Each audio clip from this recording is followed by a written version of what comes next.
the least publicized part of the redevelopment process throughout has been the ability to utilize the parking authority from day one, because they have enormous power under the law. So that we don't lose that, because I think that's underappreciated. Speak a little bit about that, and maybe we'll go back to some of the significant keystone projects. The parking. The parking authority is under the parking authority law in New Jersey. They have a broad base of power that actually is broader than redevelopment power. They can buy and sell.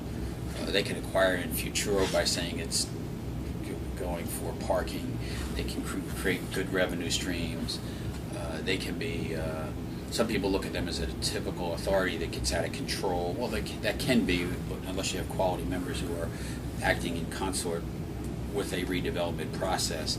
So if you look at any project that's happened in New Brunswick in the last 25 years, the parking authorities played an integral role.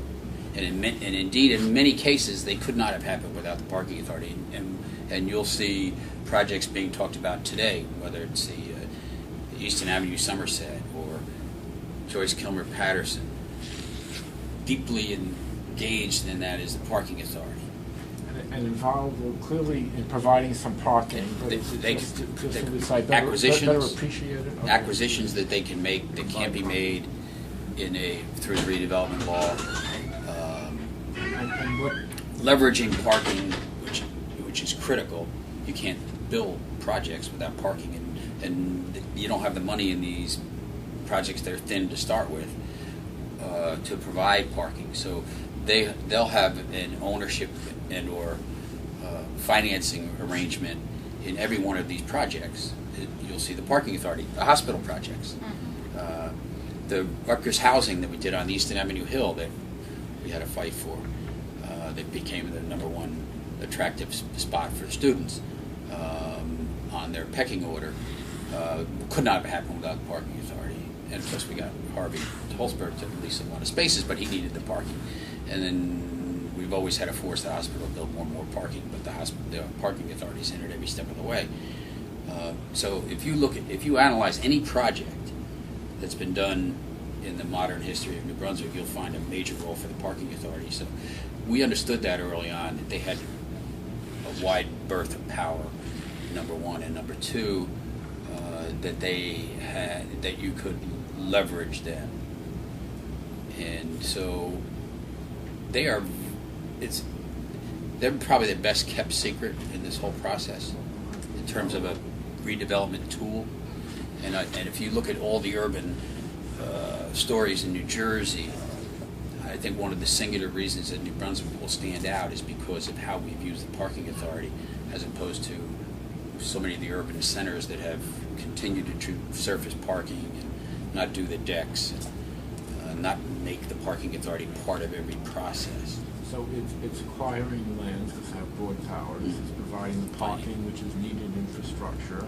It's been mentioned that they can absorb some initial losses because they have a base of revenues from a larger they become a base of that, which the private developer, if it takes 5 years for structured parking, so they can absorb that. Okay, so and again we'll follow up on the parking. But I can get was back. there a person who was in charge of the parking authority while you were? Well, we had a few people. They were all very good. We had good board members.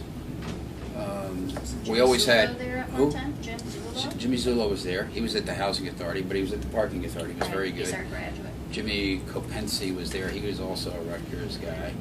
He left and went to another parking authority in the Southwest somewhere, I believe. John Hoffman, of course, has been the attorney forever, Right. and John is brilliant. Does most of public services work. He's big on the regulatory side. He's big with authorities, and he's done a ton of redevelopment work.